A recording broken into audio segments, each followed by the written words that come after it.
I'm walking down the I do want to say to Doni and many of you in this room that over a very long career in this city, all of you have helped me and my colleagues tell the truth and to try to tell. I may not look like you and you me, but Take my hat off. I'm from South Carolina, so I just... What does this event mean to you, Miss Peggy Morris? Oh, my heart, Happy 20th anniversary. my heart is about loving up on my sisters. Do you know what it feels like to have your sisters in the room? John. And dare to be different and unique. I'm gonna be the best me I can be by letting His glory shine through. I am beautiful, I am blessed, but not just what you see in the flesh. I'm free from people, free from myself. There's a The doctor lived next door to the janitor to the reverend and the lawyer. We were together. Now we get so high and mighty that you create stress for your society because you don't like poor black folks either. That's a health problem. Get yourself together so I can stop being taking care of geriatric people and get back to pediatrics. I thank you, Doni, for all you've done. Let's keep doing it all the more. letting His glory shine through. Dare to be you, dare to be me, dare to be different and unique. I'm gonna be the best me I can be by letting His glory shine through. And I dare you, I dare you, I dare you to be you. First name's Doni, last name's Glover. Entered the winner for the long haul, baby. Back in, 2021, we had the 100th commemoration of the destruction of Black Wall Street, the commemoration of that historic event. As you well know, we've been giving away the Joe Mann's Black Wall Street Awards for the past 11 years or so. That's when I first learned about the whole story of Tulsa. Of course, many of us knew the story based on the Gap Band song, You Dropped the Bomb on Me. We knew the story, but we didn't know that we knew the story, if that makes any sense. You dropped the bomb on me. How many of you knew that that song was all about Tulsa's 36 square blocks of businesses destroyed in less than 24 hours? Well, there's one author who wrote a book about it. His name is Mr. Hannibal B. Johnson, a member of the oldest African-American fraternity in the United States, Alpha Phi Alpha. But he's now written a new book, and he's here to discuss it. Hannibal, how are you, sir? I'm doing well. I got to ask you this. Hannibal, when did you come to love your first name? I've always loved my first name because my father was a history buff, and he explained to me early on that I was named after this remarkable Carthaginian general who defeated the Romans BC, and that was an incredible legacy to live up to. And so I relish the uniqueness of the name and the kind of gravitas or substance that it represents. Did it make you like an egomaniac once you found out who Hannibal was? I mean, you got one of the baddest names in history. It's like Genghis Khan. That's like Mansa Musa. Hannibal. Then they come up with a TV show with the 18. Yeah, but it gives you a lot to live up to. And it's that living up to means constant striving. It means that you can never live up to the full magic and myth of the name, but you can move in that direction. So I see myself moving in that direction always. So life is it's a journey. Absolutely. So what was your first victory? What was your first conquer? Interesting question. So I think it may have been in the 8th grade when I was elected president of the student body in a new school that I had just moved to months earlier. I'd moved from Texas to Arkansas, and I was in the 8th grade. It was a predominantly white school, but I went out of my way to be kind and respectful to everybody. So at the end of that school year in the spring, I was elected president of the student body, the first Black president ever of the student body in this school. That's pretty remarkable. I didn't go to school with white kids until the 9th grade. I was about 14. And having grown up in Baltimore, which is the home of segregation, it was culture shock for me. It was a white school in a white neighborhood. And the white kids in that neighborhood could fight. They probably, many of them couldn't attend the high school because it was really highly academic, but they could fight. They could fight like Black kids. And that was a culture shock for me. I didn't like it. To say the least, I didn't like it. I'm sure. But I learned something. I learned about rock music. And then I later learned what role Black people played in rock music, like Sister Rosetta, was it Rosetta Stone? Rosetta Tharpe. Tharpe, yeah. The mother, the godmother of rock and roll. She's amazing. She is amazing. Yeah. So Texas, I got to show you this. This is the book. I Am Black Wall Street. That's the second book that came out. And whether you know it or not, you inspired that book. You helped inspire that book. But I've learned, like in Oklahoma, we're going to get to your new book, but in Oklahoma, one of the things I didn't know was the 70 to 80 Black towns that were in Oklahoma. Because, here on the East Coast or here in Baltimore, I don't know if it's how I was raised or what I was educated to or not enlightened about. No one really talks about Black towns. You hear about this and that, but you don't really put the whole story together to understand the magnitude. Like, I didn't know that Burlington Island, New Jersey is considered the cradle of emancipation, or about Seneca Village in New York City in 1828, or Weeksville in Brooklyn going back to 1835. But out there in Oklahoma, they had 70 to 80, but presuming you were born in Texas, Texas has more Black towns than anybody. I was actually born in Arkansas. Arkansas is my home state. Yeah. Well, were there Black towns in Arkansas?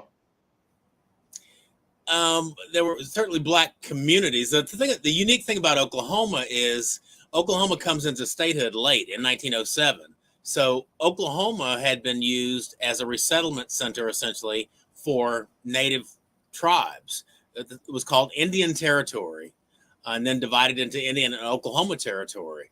Well, the lure for Black folks of Oklahoma was that because it was not in the Union in the late 19th century, had not entered the Union yet, and because it was having sort of all-call land openings in the late 1880s, it seemed like a great place to escape the crucible of racism that existed in the Deep South. So Black folks were lured by the promise of Oklahoma, but they were also recruited by people like E.P. McCabe, who was a Black man who had been a high elected official in the state of Kansas, came to Oklahoma in the land run in 1889, founded the all-Black town of Langston, where the farthest west of the HBCUs, Langston University, is located. He began recruiting Black folks to come to Oklahoma and resettle. His idea was not only to create all-Black towns within Oklahoma, but ultimately to create a carve-out of an all-Black state within Oklahoma Territory.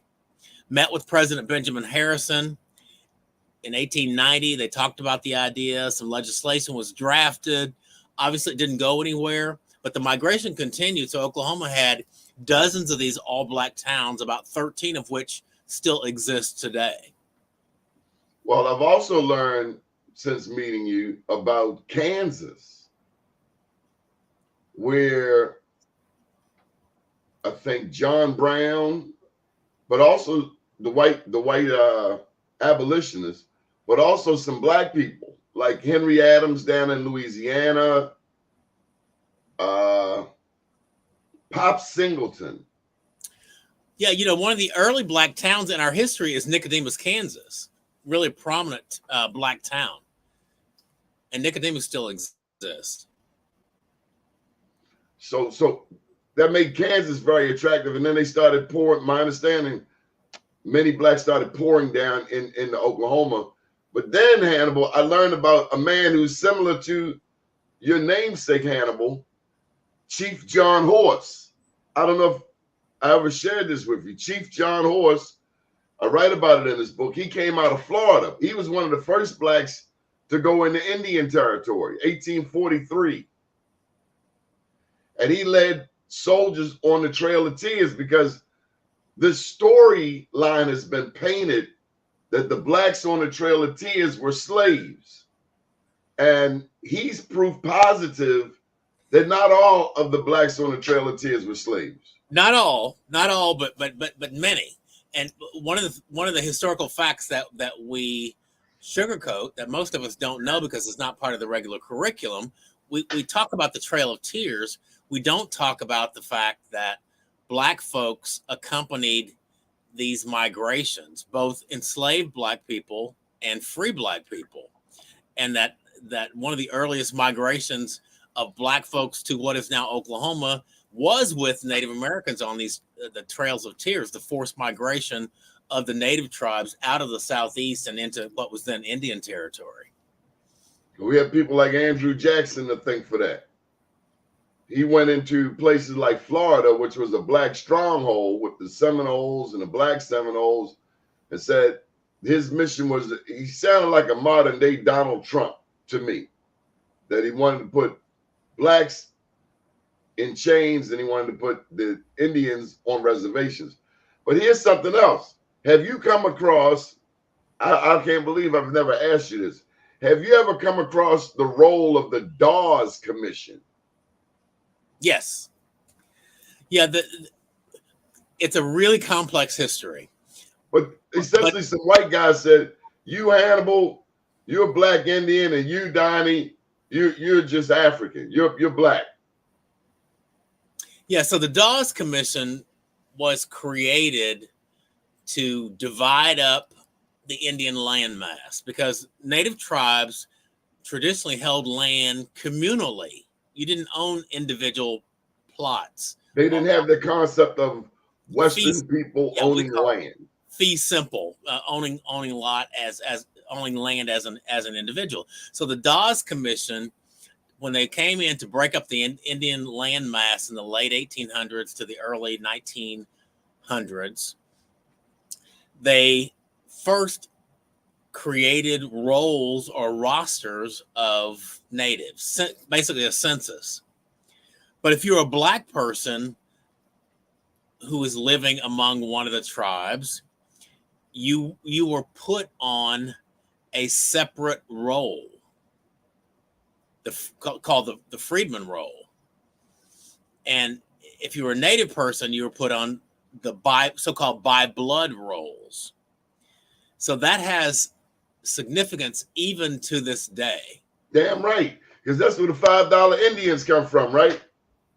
Well, there's a controversy as to who's an actual member entitled to membership or citizenship rights within these tribes. So if you're a black person who's got a lineage tracing in these tribes,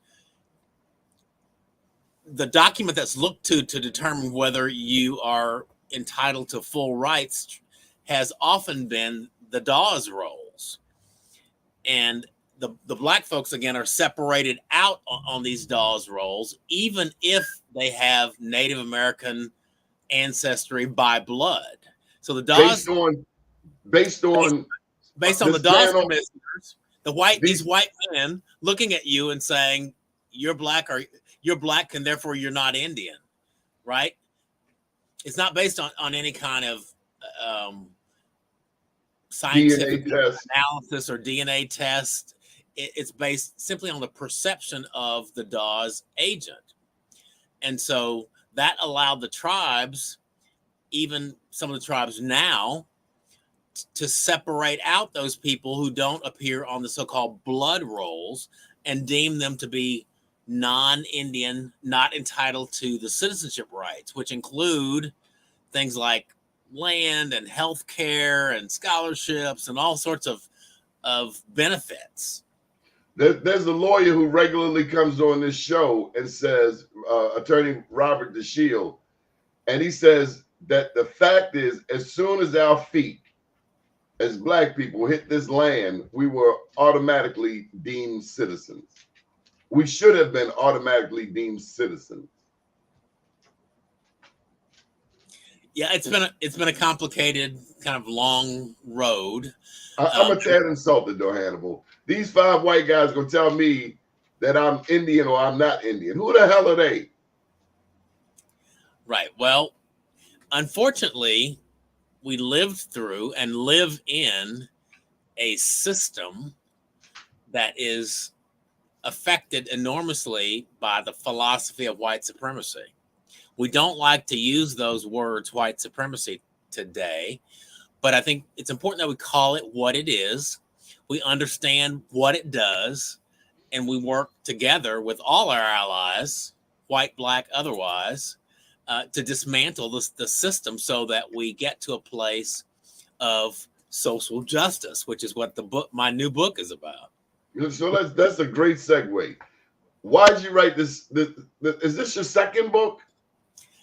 This is my 11th book. Forgive my ignorance. 11th book. So I've written a lot of books. How's that work? 11 books. Wow. So I've written several books about the Black Wall Street history, the Greenwood District in Tulsa. I think 4 books about that. I've written a book about the all-Black towns in Oklahoma called Acres of Aspiration. I wrote a book about the Black Indians called Apartheid in Indian Country. And I've written several other books. But this book, it really focuses on the broader topic of social justice. And it really is kind of a primer. The whole point is to say we have all these enormous issues out there that seem overwhelming and are daunting to us. And I've seen people say to other people and say to themselves, I don't think I can make a difference. I'm just one person. Well, the fact of the matter is, each of us has agency, has capacity to be a difference maker, and each of us can make a difference, even if it's only incremental. And this book talks about some of the ways that you can get started in addressing the issues that matter to you. And those issues might be mass incarceration, it might be educational disparities, it might be healthcare voids, it might be climate change, it might be bodily autonomy issues, particularly for women. Whatever the issue is, there are ways that you can engage in constructive and meaningful ways. And if we all did that, just think about the difference that we could make. You know, there was one person over here on the East Coast who made a huge difference. His name was Marion Barry, former mayor of D.C. He was our Maynard Jackson. Atlanta had Maynard Jackson. Y'all had Black Wall Street in Tulsa and Greenwood District. Modern day, we had a champion in Marion Barry.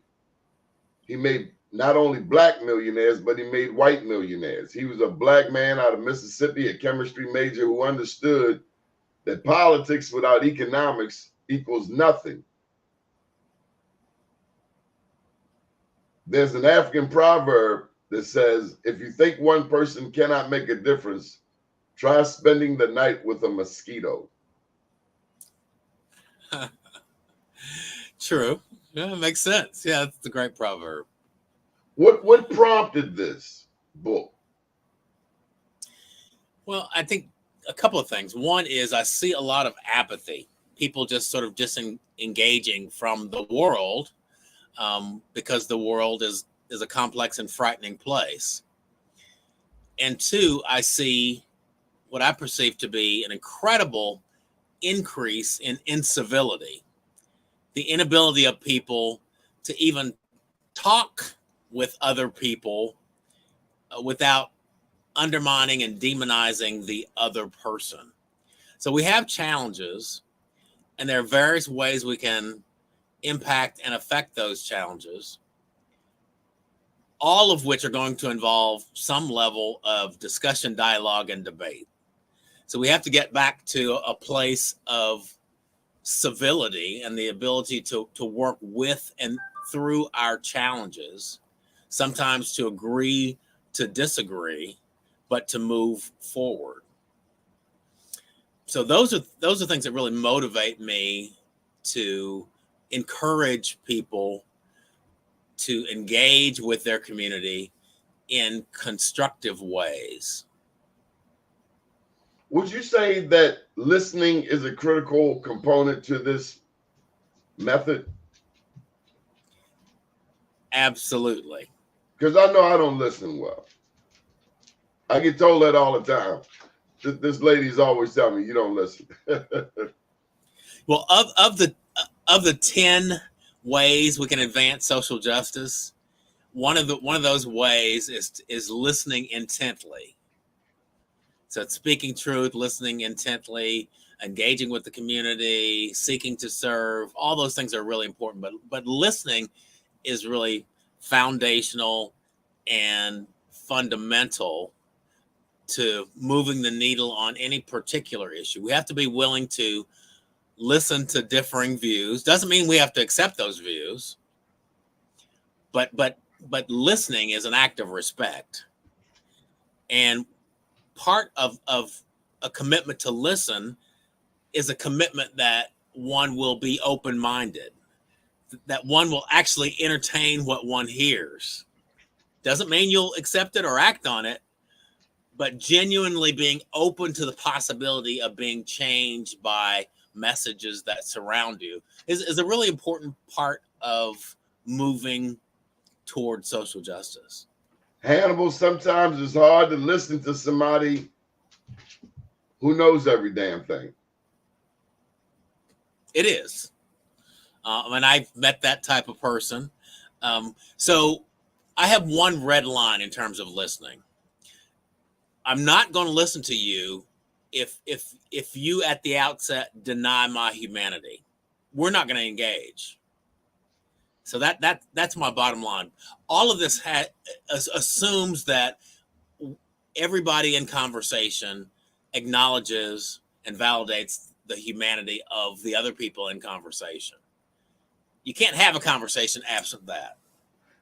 Is that happening in the U.S. Congress, in the Senate? I mean, my God, they push term limits down our throats here in Baltimore City. Somebody thought it was a good idea, and I'm trying to tell them that, dude, you're cutting black people's throats. If you see majority black districts, it's only because they were long, hard worked for, long overdue. These people come in with term limits that do not benefit the black community in Baltimore, but the other community. It's like, dude, we worked so hard to get to this point, and now you people, yeah, I said you people just gave it away. Term limits for me need to be in the U.S. Senate, where you got multimillionaires making decisions over our lives.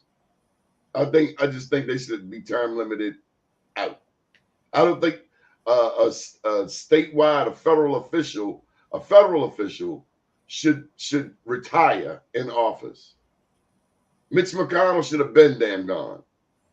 Strom Thurmond should have been, it shouldn't have taken this long, shouldn't die in office. And let some young people in there.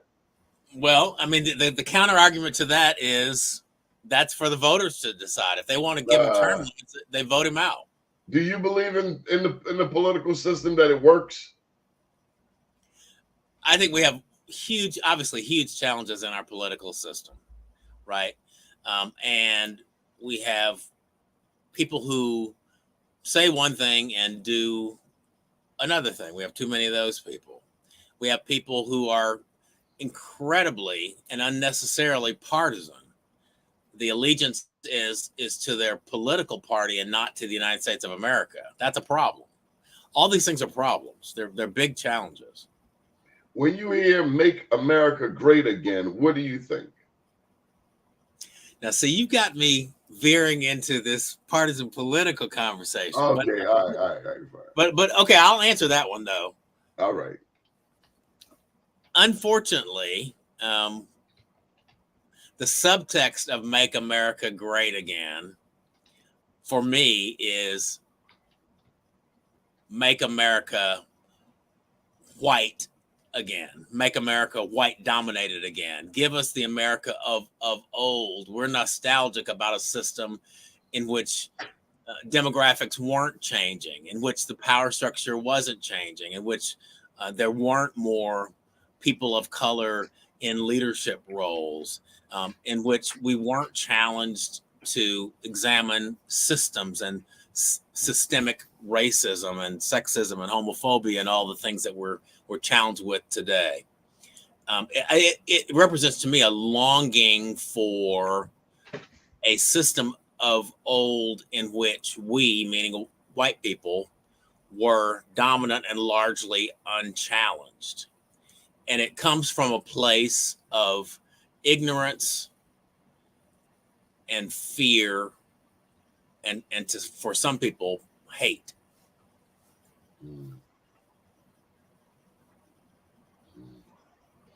Okay, so 10 ways we can advance social justice. Here's a quote: social justice is recognizing that even if you think you're the chosen one, you're never the only one. Until you come to my side of the fence to see what I see, and I come to your side and see what you see, we will struggle with social justice. Johnson's book will help get us there.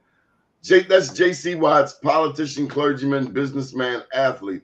Who is J.C. Watts to you? So J.C. Watts is actually a personal friend of mine. We went through a statewide leadership program. It's been 30 years ago. He's from a prominent family. His family historically was Democratic.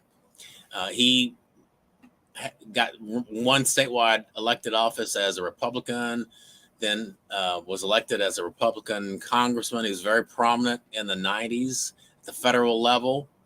He's a good guy who believes in the power of economics and believes that there should be voices on both sides of the aisle.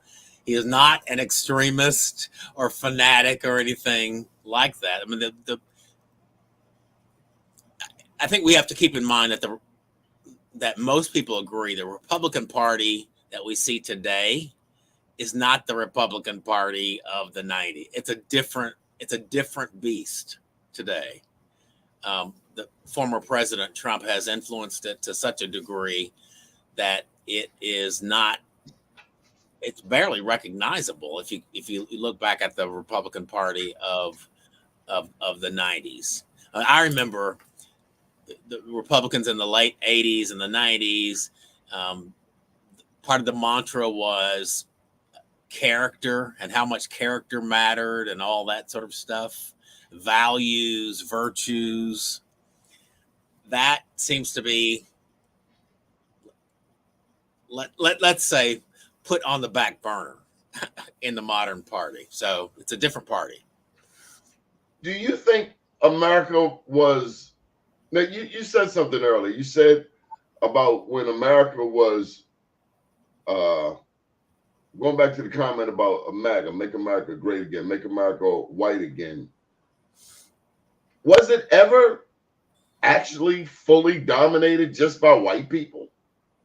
I mean, when you think about the history, first of all, the British were the last to come to the Western Hemisphere. To my understanding, the Spanish, the Portuguese, even the French, but the Spanish certainly at least 100 years earlier, considering South America.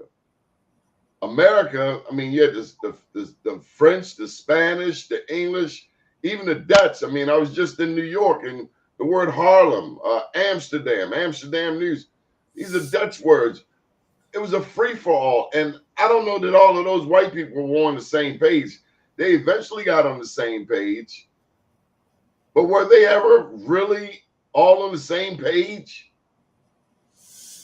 Yeah, well, I'm really talking not about presence or contributions or demographic diversity. I'm really talking about power. And when I say whiteness is a social construct. So because there's no real biological race, both white and black are social constructs, and so this notion of whiteness really implies a system of power that elevates certain European peoples. And so MAGA, if we deconstruct it, really,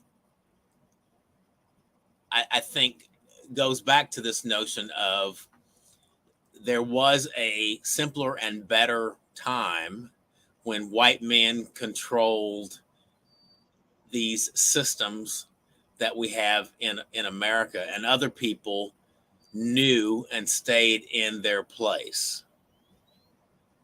To me, that's what MAGA represents.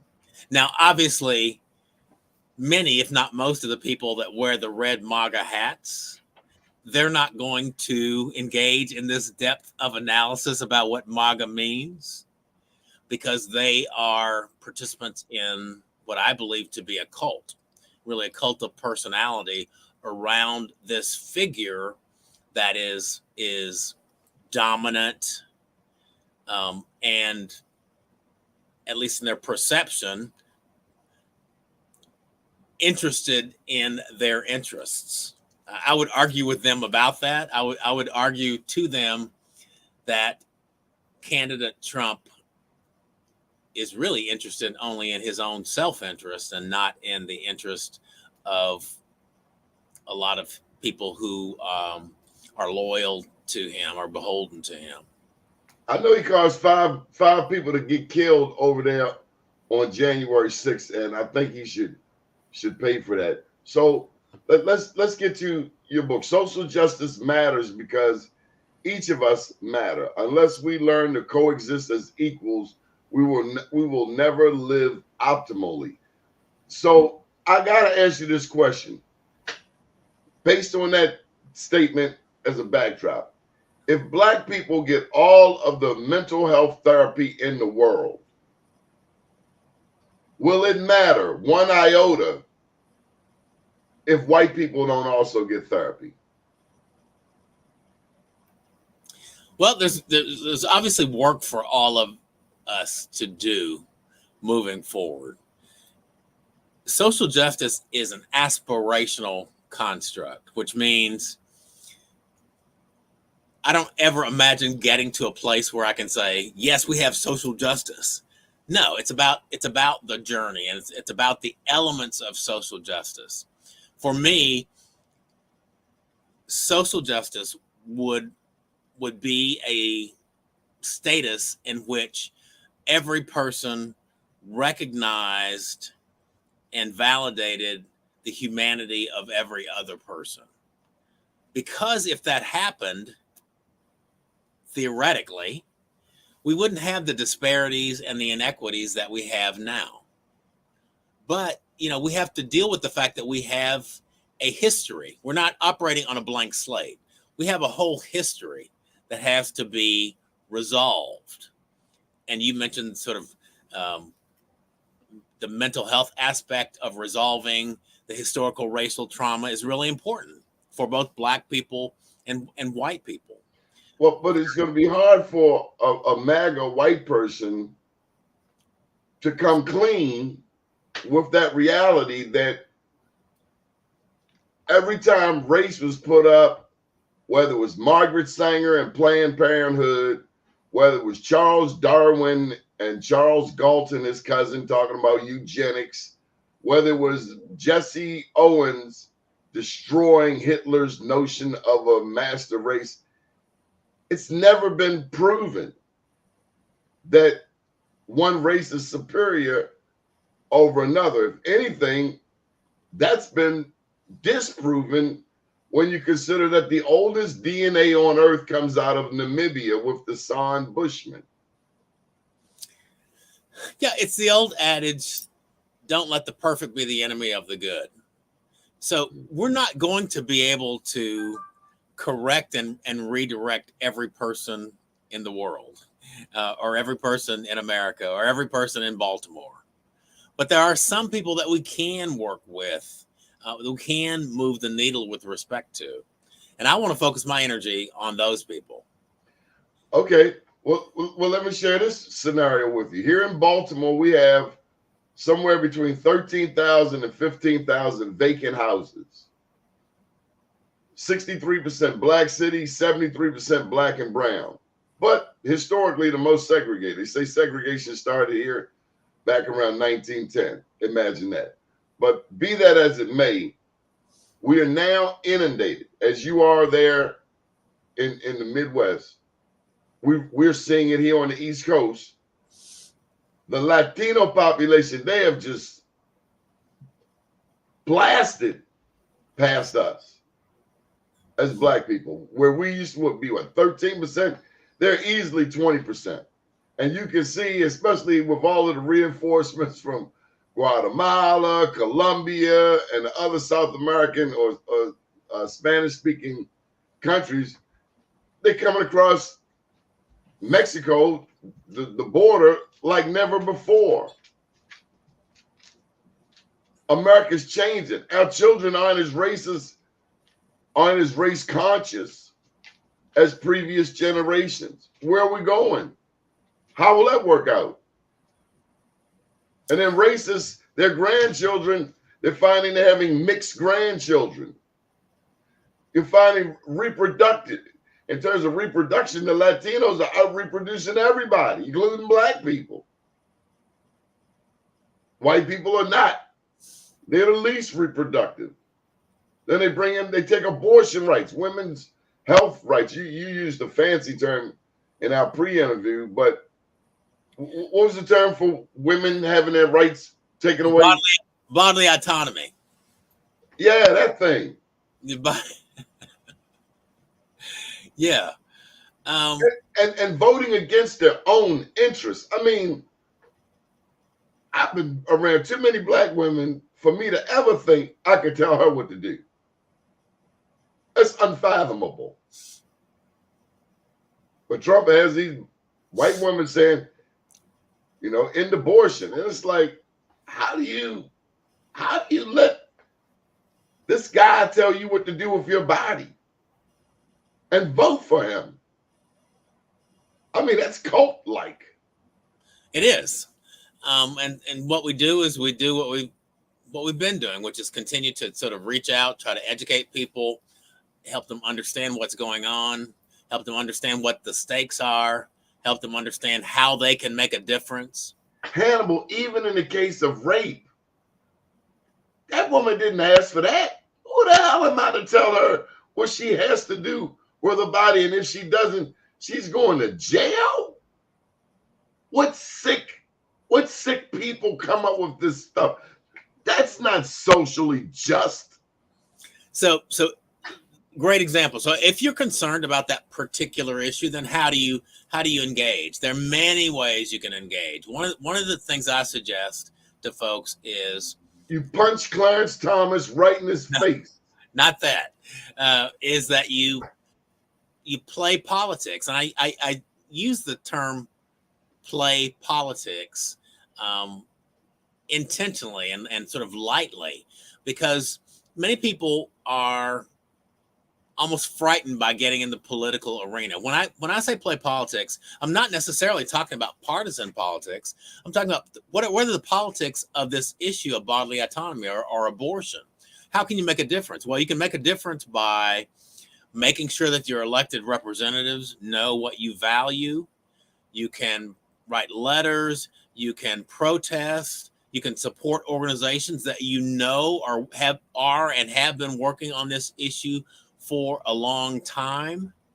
You can write an op-ed to your local newspaper where people in similar circumstances might actually read and be persuaded by your voice.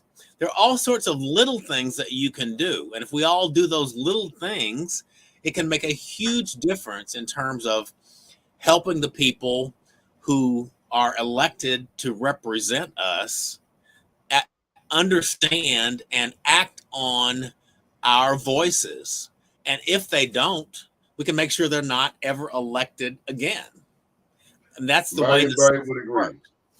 The system, we have a system. We can work within the system to try to make changes. You can obviously also you have the option of working outside the system, but sometimes those things that you can do outside the system are going to be illegal and are going to get you into trouble. So if we really value the system that we have, the larger system being democracy, let's work within the system to see if we can move the system in ways that are more fair and more just to more people. 10 ways we can advance social justice. So I'm going to take you back to this question again, or to the topic, and I'll present it a little differently. Let me just get your banner up here. What did you think when you saw those MAGA people climbing the walls at the U.S. Capitol on January 6th? I think I thought the same thing that Mitch McConnell thought and other prominent Republicans thought at the time, which is, this is horrifying, this is disgusting, this is treasonous, this is embarrassing. These people need to suffer the consequences of their actions. That's what virtually everybody thought in the moment. It's only thereafter that some people began to change their tune. How so? Because they were pressured to do so by former President Trump. And if they had, unfortunately, I think that was a moment in which if the leadership, particularly of the Republican Party, had maintained their position, then we wouldn't be in the place we're in today. I mean, I think shutting down this sort of anti-government movement that the former president, I think, represents could have happened long ago. There were lots of missed opportunities with the impeachments and so forth to send a message to people about what is acceptable and what is not in a democracy. Hannibal, you're a very smart man. You're well thought. You think things out. I'm going to pose a question to you, and I don't know that there's a right or wrong answer. I have a general understanding of what you will support and what you won't, especially being a member of Alpha Phi Alpha fraternity. I know you're not going to veer, but so far in terms of your beliefs. So let's just put it there. Barack Obama, first black president. Today here in the state of Maryland, we have our first black governor. Wes Moore. Yes. There's been all white males prior to that. Yeah. Just like the presidency. There's this notion that a black governor, a black president is everybody's president. But yet when other people, other races are in that position, nobody says that crap. Oh, he's the president for everybody. There's this assumption, going back to the social construct you described earlier, that the white male is at the top of this, I guess, pyramid, so to speak, or historically, or at least traditionally going to the establishment of this country where they got to make the decisions, the Indians got to die, and black people got to wear chains. What is the role of a black elected official today, 2024? be it Arkansas, be it Texas, be it Washington, D.C., New York State. What should we expect of a black elected official that we could deem as socially just? So I expect a black elected official, it might sound trite, to be the best that he, she, or they can be. I assume that such an official goes into office understanding that he, she, they may be held to a higher standard in the minds of some folk. But I don't expect, I mean, Barack Obama, let's use Barack Obama as an example. I think it is important for people to understand that Barack Obama was not president of the black folks who live in the United States. Barack Obama was the president of the United States. And in order for him to make meaningful change and a meaningful difference, understanding where power is vested, it would be foolish of him to pretend to be president only for these few people who are relatively powerless. If he wants to redistribute power, then he's got to be able to work with everybody to do that. Does that make sense? I think he understood that black folks held him in particularly high esteem, rightfully so, because he was a first, as Kamala Harris is a first. That said, he was elected by all sorts of people. By definition, black people don't have enough votes to have elevated him to that position. Let me give you an example I use in the book that's kind of the reverse of this. In high school, I wanted a job to pay for gas. I had a car, I wanted to pay for gas. My parents did not want me to work. They said that my job was going to school and making good grades. I had a 4-point grade average. I was president of the student body. I was in the all-state band. I finally convinced my parents to let me get a job when I was a senior. I went to a place on the mall, which was the meeting place in my town, to this drugstore to apply for a job. I went in and interviewed with the manager of the store, and he knew my resume, my background, which was great.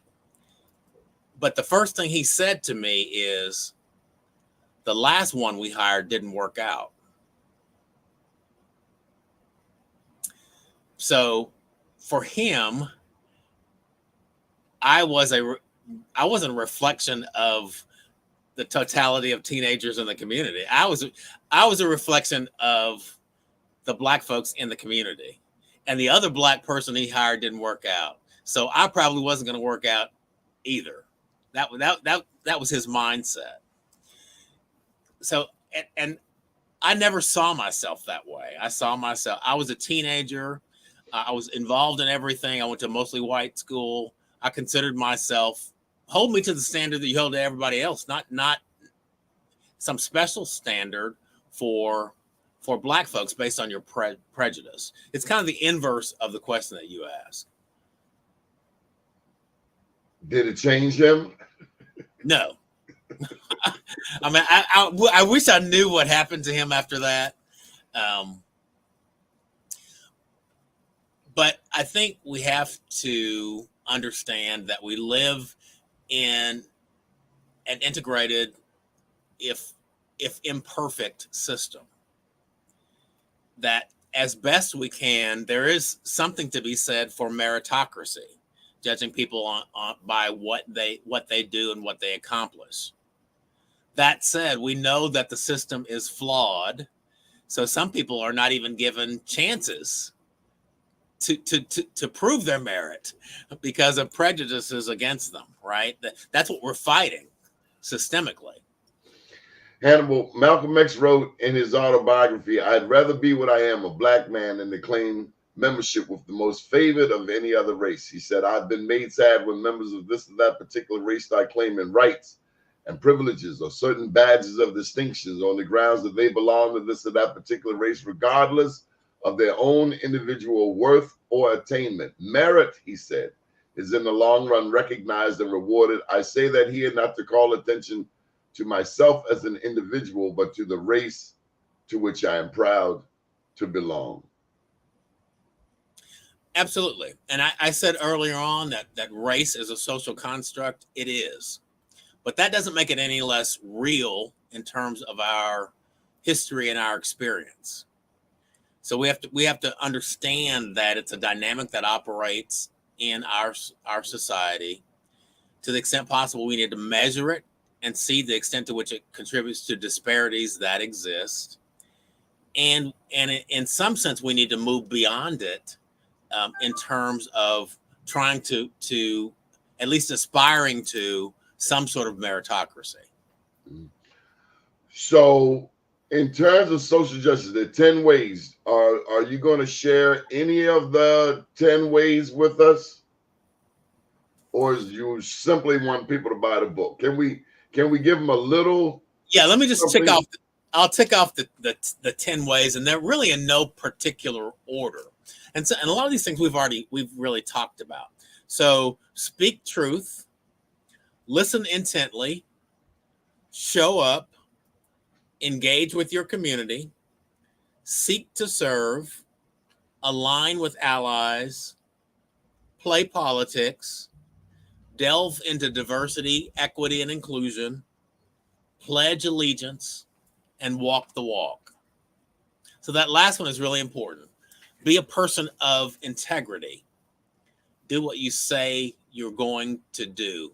Follow through. Be reliable. You know, I was just thinking yesterday, my dad's been gone 21 years. But he was a big stickler for a man honoring his word. Maybe that was the Virgo in him. I don't know, but he was big on, if you say you're going to do something, do it. He was also big on finishing what one started. He would say this old adage, a heap see, but a few know. Many start, but a few go. I dilly-dallied around at 7 different schools in 13 years. He's like, damn, boy, you ever gonna finish? And I did. But this thing was finished. Whatever you start, finish.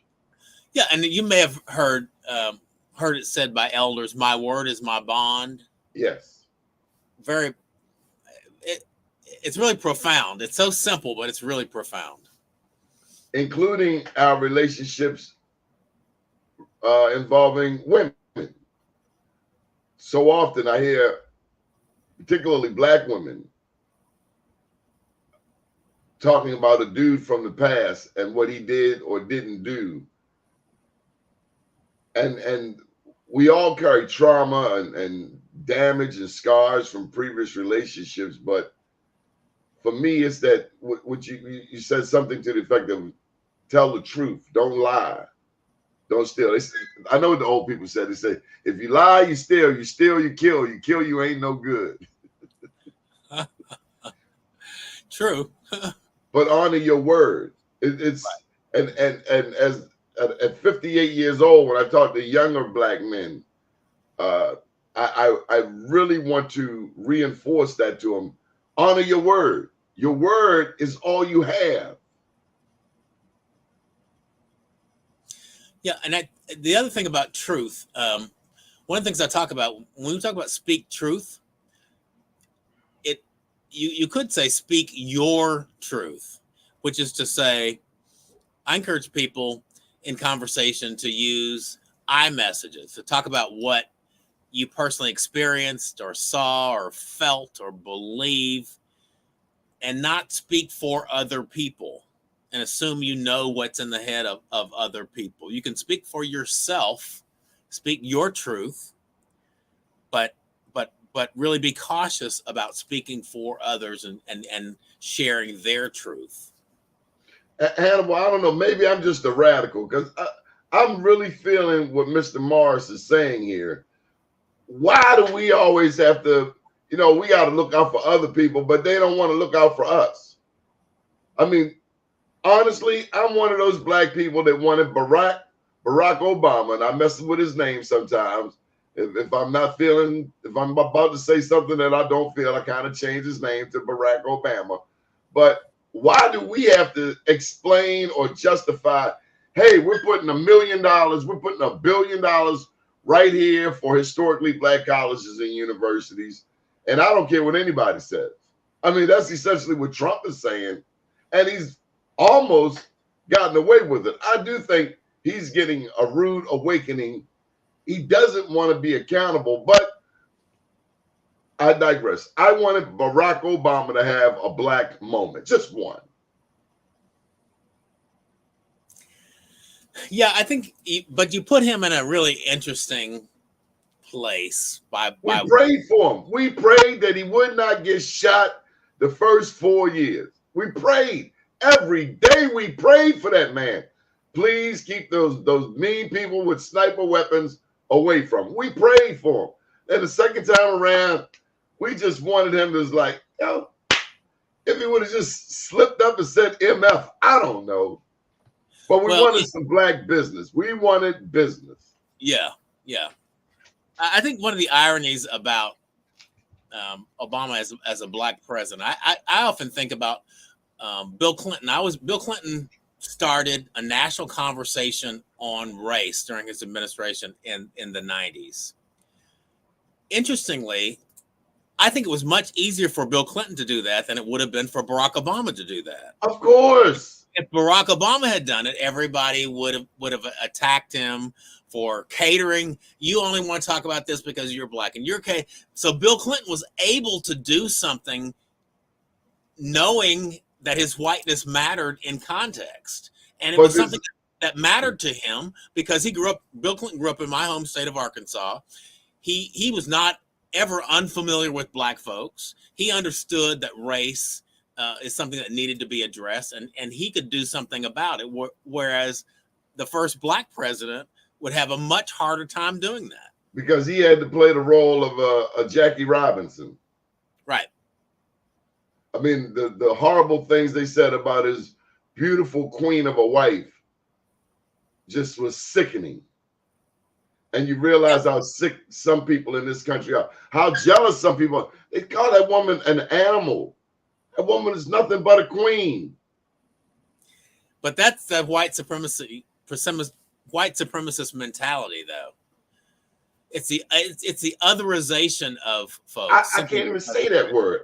I can say perceived white supremacy. See, I know my history. I know that the Son Bushmen are proof positive that the oldest DNA comes out of Africa. So how can I let, theoretically, my grandchild think that they know more than me? Can you imagine telling your grandma what the deal is and you're 6, 7 years old? And she's been around the moon many, many, many times. She's seen everything your parents have done, let alone what you're going to do. Can you imagine telling that woman who raised you, who taught you your manners, who straightened your tie, who showed you church and Bible scriptures or what have you? Can you imagine thinking, even fathoming the thought that you knew more than grandma? Come on, man. That defies logic. Anyway, tell me what's been the feedback on your book thus far? On this book, the 11th book. It's been good, and I encourage folks you can get the book on Amazon. Please leave a rating review. There are several rating reviews there on Amazon. They're good, but I want more. I want more sales and I want more reviews. So to leave those on. Feedback is positive, and people typically say that your timing is impeccable. I mean, we need this right now. We need to be talking about this stuff right now. Have you been on the campus of any HBCUs pushing your books? Not this book is new, so not yet. Although I have an agent who books my speaking engagements, and I'm going to, I think in October, to Old Dominion, and I think maybe in the same trip, Norfolk State, to talk about this particular book. Well, I may be calling on you May 31st. I shared with you in our pre-interview that we'll be interviewing the president of the U.S. Black Chamber, Ron Busby, on May 31st. And of course, as you know, long before I did, the anniversary, or help me out. I've been saying the commemoration of the destruction. How the hell do you refer to May 31st, June 1st anniversary, Black Wall Street? So the activities that are held in conjunction with it are typically called commemoration or commemorative or activities. So it might be a church service. I don't know what's going on there. There's always something scheduled for that period to mark the anniversary. So were you, given all of the hoopla that you and others have put on Tulsa, were you expecting anything different than what you see now in Tulsa? I mean, I understand that some resources have come back. Were you looking for a resurrection of Tulsa's Black Wall Street? I know a guy in Atlanta had talked about that. Or is that not what the goal is? Is the goal more than anything awareness? So it's both. There's an educational component and an economic development component. I served on the 1921 Tulsa Race Massacre Centennial Commission, created by a Black State Senator Kevin Matthews in 2015. And so we really operated on those parallel tracks, education and economic development. We built Greenwood Rising, the Black Wall Street History Center. It's been open for a couple of years. Last year, we had 60,000 visitors from all over the world. It's literally right across the street from my office, literally. And how does that feel, Hannibal? It feels great. I mean, I was the local curator for Greenwood Rising, which is my role was to construct the narrative. It's a narrative facility, not really an artifact-centric museum. And the facility tells the story of the Greenwood District. So it's not a massacre museum. It's a museum that is dedicated to telling the story of the people who created the Greenwood District. In that context, there is, a focus in one of the galleries on the massacre, but it's contextualized because what happened in Tulsa in 1921 was really emblematic of the racialized history that occurred throughout the United States during this period.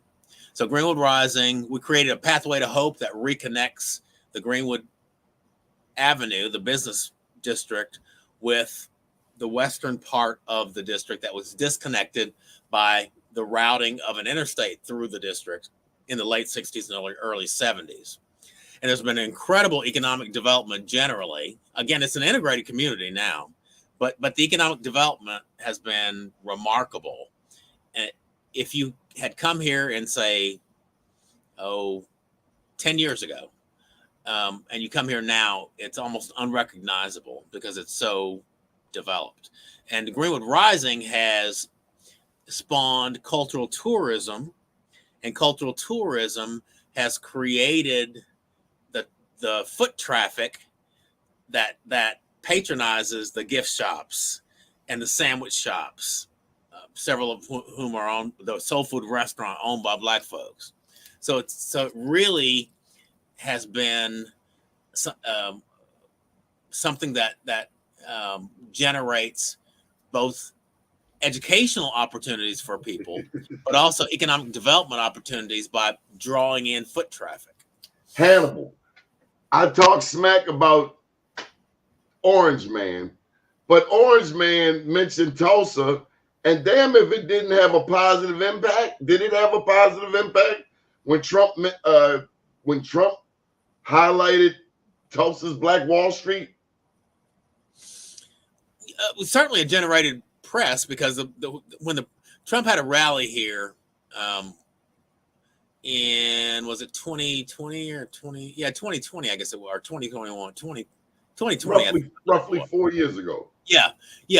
And so in terms of covering that controversial rally during COVID, the press the backstory was, well, what is the Greenwood District, and why are people talking? Yeah, so in a way, it had a positive impact. More than other presidents. I mean, it was delivered to me that Trump's mentioning of Black Wall Street was created more press than any other white man had in the past. I don't know for sure. President Biden has been here. Candidate Michael Bloomberg was here. Senator Elizabeth Warren has been here. Cory Booker has been. I mean, a lot of folks have been here. A lot of celebrities have been here.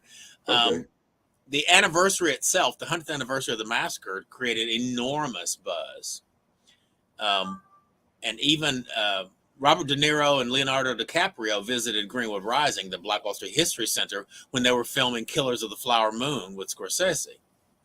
And they were so moved by the museum, they persuaded Scorsese to have at least a mention of the massacre in Killers of the Flower Moon, which was it was included. When I saw that movie, it was included. So there are really some remarkable things happening here. Conversations are ongoing about reparations, what that means, what that might look like.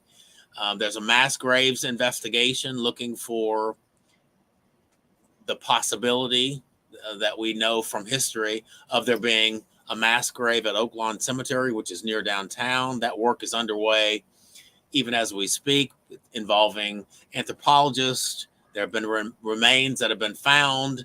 The question is, are there remains related to the massacre? If so, who are they? Who are their next of kin? How do we identify that? When and where and how do we reinter? All these things are complicated and they take time. But the good news is that the work is going on. The good news is that all Tulsa Public Schools 8th graders visit the Greenwood Rising Museum as part of a field trip now. So this history is no longer buried. Quite the contrary. It's included in the curriculum and it's part of the experiential reality of kids in Tulsa today. Now, I've been to Arkansas before. I don't know if I told you, I've been to Little Rock. Yeah, did you go to Central High School in Little Rock? I did, but more than that, we stayed at the Excelsior Hotel, and those black people over there knew Bill Clinton pretty damn well. I could say a lot of things I'm not going to say right now. Yeah, we're not going to say those things there. Okay, one more time. Tell me about why should people get 10 ways we can advance social justice, and we'll get out of here. Unless there was something we didn't touch that you wanted to. No, just say that there are lots of social justice issues that matter to all of us. And whether your issue is mass incarceration or educational deficits or healthcare disparities or abortion, bodily autonomy, or that the health and well-being of HBCUs, whatever your issue is, there are ways that you can make a meaningful impact. And so my book, 10 Ways We Can Advance Social Justice Without Destroying Each Other, is kind of a guidebook to giving you pathways to working on the issues that matter to you. And ultimately, in broad strokes, I would say these pathways fall into 3 areas: introspection, looking at yourself; engagement, getting directly involved in the community; and advocacy, working with people who have access to and control over the systems that affect how these social justice outcomes play out. You know, one thing that really plucks my nerves is when I hear black people say, I'm not political. And my response to them, Hannibal, is everything you do is political or governed by politics. Politics determines who gets what, when, and where. For me to say I'm not political is like saying I don't exist. I do exist, and I therefore want to eat at this table like everybody else. Yeah, and ironically, not participating in the political process is a political act. Damn right. I want what's owed, from the Homestead Act to the 40 acres and a mule, and reparations, and any and everything else that we can and ought get. Good deal. Hannibal B. Johnson, any final thoughts before we get out of here? And we appreciate you. Thank you for taking time to push your 11th book on us. Yeah, thank you, and good luck with getting that bridge back up. Yeah, how about that? Yeah. On that note, you heard it here first. Captain Darwin, like Charles Darwin, Pegues. We had him on the show. Talked to him Saturday. He is the only black tugboat captain in the United States, the only black-owned dredging company in the United States. And he's been big on trying to get other blacks into the tugboat, into the maritime industry. There are 6- and 7-figure opportunities for us, but he is the only black tugboat captain in America, Captain Darwin Pegues. And we've been working with him to make sure that he can get a piece of all of this business with this bridge. You heard it here first. Thank you, Hannibal. Thank you. Up to date, down tomorrow, do your day and everything will follow. Nothing to it but to do it. I got to do it, regardless of how I feel. I am somebody. I am my brother's keeper. Good morning, world. Thank you, Hannibal.